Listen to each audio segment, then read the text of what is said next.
Pria ini mengeluh menganggur, istrinya cari nafkah, ia jaga anak di rumah.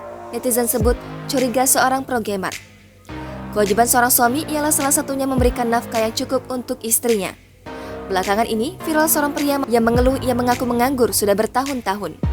Melalui unggahan di akun TikTok, Deddy Rosalam, pria bernama Deddy Rosalam menjadi viral usai videonya ditonton 14 juta kali.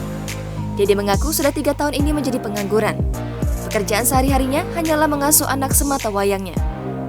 Sedangkan yang mencari nafkah adalah istrinya yang saat ini bekerja sebagai pegawai negeri sipil alias PNS.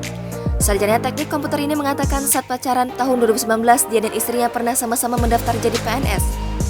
Istrinya ternyata dinyatakan lolos dan jadi PNS. Sedangkan dirinya gagal hingga jadi pengangguran sampai sekarang.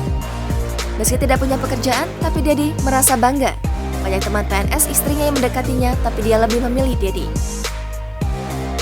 Singkat cerita, mereka akhirnya menikah pada tahun 2020. Beruntung calon mertuanya sangat baik. Kendati pun demikian, Deddy pun merasa aneh dengan kehidupan rumah tangganya yang terasa terbalik. Namun kebanyakan netizen yang curiga profesi pria tersebut. Banyak netizen yang menganggap pria itu seorang programmer yang kerja work from home dengan gaji puluhan juta.